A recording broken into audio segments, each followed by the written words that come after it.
I'm Stella. 6 months ago, I was sitting on a balcony with Julian, the man who has since become the most important person in my life. We were sipping champagne, celebrating his promotion.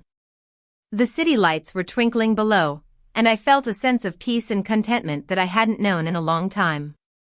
But as I looked out at the view, my mind wandered back to a night that changed everything. It was a Friday night, and I was supposed to be out with my friends. But my plans fell through, and I found myself sitting in my car, staring at my phone. I decided to go home, thinking I could just slip in quietly, grab something from the kitchen, and stay out of the way. Little did I know that this seemingly ordinary decision would lead to the end of a 3-year relationship and the beginning of a new chapter in my life. I had been with Leo for 3 years, and we had been engaged for 8 months. From the outside, we seemed like the perfect couple. Leo was charming, with a warm smile and an easy way with people. He could make strangers like him in under 5 minutes. We had met through mutual friends at a backyard barbecue. It was a typical late summer gathering, with plastic cups, the heat, and someone's dog trying to steal burgers off the plate. Leo offered me a drink, asked me about my job, and actually listened to my answer.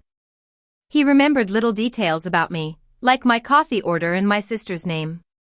In the beginning, our relationship felt easy and safe. But after we got engaged, things started to change. It was a slow process, like a leaky faucet. Leo would make little comments about my shoes, my car, or my preference for casual restaurants. He'd say them with a grin, like he was just joking, but they stung. His friends would laugh, and I'd force a smile, pretending it didn't bother me. I told myself he was stressed from work and that weddings were expensive. On that fateful Friday night, Leo had decided to host a guys' night at our apartment. He'd been excited about it all week, with beer in the fridge, a game on the TV, and food ordered from an overpriced place downtown that he swore was worth it. When I got home around 9 p.m. I unlocked the door slowly, trying not to make a sound.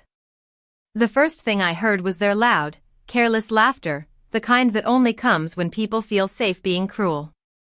I tiptoed towards the kitchen, and then I heard Leo's voice rise above the others. Honestly, he said, sometimes I think Stella should just date my cousin Ethan instead. He actually has standards. For a split second, my brain couldn't process what I was hearing. It was like a nightmare. Then the room erupted in laughter. One of his friends whistled and said, "Oh my God, Leo, that's savage." Leo laughed with them, not a bit uncomfortable or apologetic. "Am I wrong?" he said. "Ethan would have her fixed in a week. He's the kind of guy raised on suits and wine tastings. He'd never let her walk out wearing those chunky sneakers she's so into." My hands went numb around my keys. I remembered taking Leo to a casual Italian place once because he'd mentioned craving garlic bread. It was a sweet, ordinary night, full of laughter and shared dessert. But now, he was using it as a punchline, like I was embarrassing. I stood in the hallway, unseen, my heart pounding so loudly I was afraid they'd hear it. I waited for someone to say something, to defend me, but no one did. This was the atmosphere Leo had created, where mocking me was entertainment. I didn't storm in or cry out. I did something quieter. I backed up slowly, like I was trying not to disturb a wild animal. I stepped outside, closed the door behind me, and walked to my car like a ghost. I sat there for 20 minutes, feeling the humiliation spread through my chest like ink in water. Then, I thought about Ethan. I'd met him at family gatherings countless times. He was Leo's cousin on his mother's side. He was 28, calm, and always made eye contact when you spoke, like your words mattered. He was quietly magnetic, not loud and performative like Leo. He'd always been kind to me. I remembered holiday dinners where Leo would wander off to talk to uncles, and I'd end up in the kitchen with Ethan, discussing work, books, and the strange politics of family dynamics. He'd laugh softly at the things I said, never at me. And I realized that he'd probably been watching Leo's behavior towards me for a long time. My hands shaking, I scrolled through my contacts and found Ethan's number. We'd exchanged it months ago when we were helping to plan a surprise party for Leo's mom.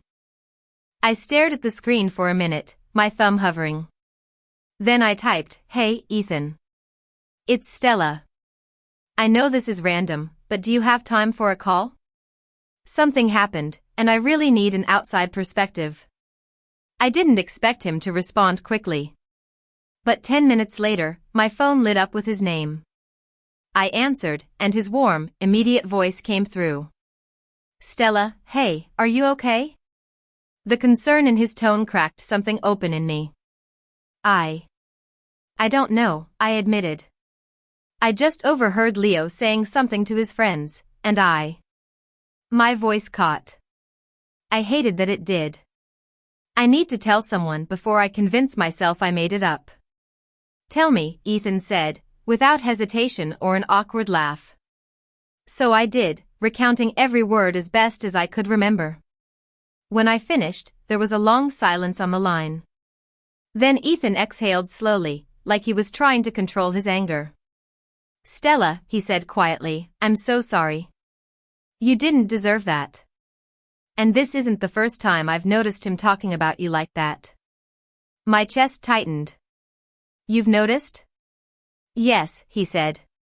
At family events, he'd make little comments. They might seem like jokes, but they're not. They're digs. I once pulled him aside after a dinner and told him to stop, but he brushed me off. A cold calm settled over me. It wasn't an accident, it was a habit. "Leo said I should date you instead," I said. Ethan let out a half laugh, half disbelief sound. "That's ridiculous. You're not a project to be fixed." "I feel stupid," I whispered. "Like I've been smiling through things that should have made me leave months ago." "You're not stupid," Ethan said. "You've been trying to keep peace with someone who confuses peace with silence." We talked for nearly an hour, about respect, about what it means when someone only loves you when it's convenient, and about how humiliation doesn't have to be loud to be damaging. Near the end, I asked, "If I end this, am I overreacting?" Ethan didn't hesitate. "No. If anything, you've been underreacting. Stella, you deserve someone who builds you up, even when you're not in the room." I looked at the dark apartment building in front of me. The windows were glowing, but I knew things had changed for me. I decided I wasn't going to walk back in and pretend I hadn't heard what I'd heard. I wasn't going to laugh along while Leo practiced disrespect. "Okay," I whispered to myself. Then, with my hand still trembling around the phone, I said, "I'm going back in, and I'm going to end it." Ethan offered to stay on the line, but I declined. I hung up, stepped out of my car, and walked towards the door. Each step felt like a decision, and each breath felt like a boundary. When I entered the apartment, the living room was still loud. Leo's friends were sprawled on the couch, beer bottles sweating on coasters, and the TV blaring sports commentary. Leo's laugh was warm and effortless, like he hadn't just cut me open. He didn't see me, or maybe he assumed I'd play my usual role. I went to the bedroom, shut the door, and sat on the edge of the bed, trying to hold myself together. My phone buzzed with a text from Leo, "You home?" "We're in the middle of the game, LOL." I stared at it until the letters blurred, then typed back, "Yes, we need to talk later when they're gone." After the game ended and his friends left, I walked out to the kitchen. Leo was there, half loading the dishwasher, looking relaxed. When he saw me, he smiled and said, "Hey, babe. I didn't know you were home. I thought your plans." "They fell through," I cut in. The smile stayed on his face, but his eyes tightened. "Oh. Okay." He gestured to the counter. "There's leftover pizza if you want." "We need to talk," I said. Leo straightened up, wiping his hands on a dish towel. "Okay. What's going on?" I watched him carefully. I could now see him in a different light. The same face, but I could picture those hurtful words coming out of his mouth again. I took a breath. I came home at 9 o'clock, I said. Leo blinked. Oh, I didn't hear you. I know, I said, my voice steady. But I heard you. He frowned, confused. Heard me what? I didn't soften it. I repeated the exact words he'd said to his friends. Honestly, sometimes I think Stella should just date my cousin Ethan instead. He actually has standards. The dish towel slipped from his hands, and his face went pale. He stared at me, his mouth slightly open, as if his brain had stopped working. Then his eyes darted around the kitchen, looking for an escape. Stella, wait, he said. I kept going. You said Ethan would have me fixed in a week. You made fun of my sneakers. You laughed about that Italian place like I should be embarrassed for taking you there because you wanted garlic bread. And your friends laughed like it was the best part of the night. Leo's throat bobbed. I was joking, he said quickly. It was guys' night. Just stupid banter. I didn't mean it. Like what? I asked. Like you're saying it, he said, trying to make it seem like I was being irrational. I looked at him and said, if I said in front of my friends that you should date my cousin because she has standards, would that feel like banter? His jaw tightened. That's different. How? I asked. He hesitated because he knew the answer would expose him. He then said, irritated, you're making this bigger than it is. I took a deep breath. I'm not making it bigger. I'm hearing it for what it is. Leo's eyes flashed. So, you were eavesdropping? I laughed, humorless. I was walking to my own kitchen. He stepped closer, trying to negotiate. Okay, it was a stupid joke. But you know how my friends are. They rile me up. I replied, it means they're comfortable humiliating me. Leo's mouth tightened. That is not what happened. It is, I said, and it's not just tonight. I've been swallowing little comments for months. Leo scoffed. So now I'm the villain? I'm not calling you a villain, I said. I'm calling this relationship over. The words hung in the air. Leo laughed, in disbelief. You're breaking up with me over a joke? I'm breaking up with you over a pattern, I said. The joke was just the first time I heard it clearly. Leo paced back and forth. We're engaged. We have deposits down, a date. Our families. Our families will survive, I said. He stopped and stared at me, his eyes hardening. What is this? Are you trying to punish me? Do you want me to beg? I'm not happy, I said, but I'm done. Leo's expression cracked, and for a moment I saw fear in his eyes. Then it turned to anger. This is insane. You're throwing away everything because you can't take a joke. He stopped himself before saying something about Ethan, but the name was already in the air. I tilted my head. Say it. Leo's nostrils flared. Forget it. No, I said. Finish the sentence. He stared at me, his lips pressed tight, and then muttered, Ethan doesn't even like you like that. I looked at him calmly. That's what you took from tonight? Not that you hurt me, but that you need to remind me I'm not desirable. He had no answer. I picked up my keys. I'm going to sleep somewhere else tonight. Tomorrow, I'll come by while you're out and get my things. We can talk logistics by text. Leo stepped forward, panicked. Stella, wait. Don't do this. You're being dramatic. I said, truthfully, you don't get to talk your way out of this. I heard you. He grabbed my wrist, not hard, but enough to make my skin cold. Don't leave, he said. I looked at his hand and then at his face. I realized he didn't look sorry, he looked cornered. I gently pulled my wrist free. I'm leaving because I finally stopped pretending, I said. I opened the door and stepped out into the night. I stayed at my friend Lily's place. She didn't ask for details right away. She just opened the door, saw my face, and said, "Shoes off, blanket on, tea or wine." Her kindness almost broke me more than Leo's cruelty. The next day, Leo texted me, saying we should talk like adults and that I was overreacting. I told him I'd text about logistics and not to call. He responded, acting like he was the one being abandoned. I went back to the apartment while Leo was at work. I packed my clothes, toiletries, laptop, and documents. I paused at the closet where my wedding-related dress hung, with white tissue paper still inside. For a moment, I felt a twinge of grief, not for Leo, but for the version of me who'd been excited about the future. Then I zipped my suitcase and walked out, leaving my key on the counter. The breakup was messy. Leo swung between apology and blame. One day he'd say he was sorry and would do better, and the next, he'd call me too sensitive for marriage. He started telling everyone I was being dramatic.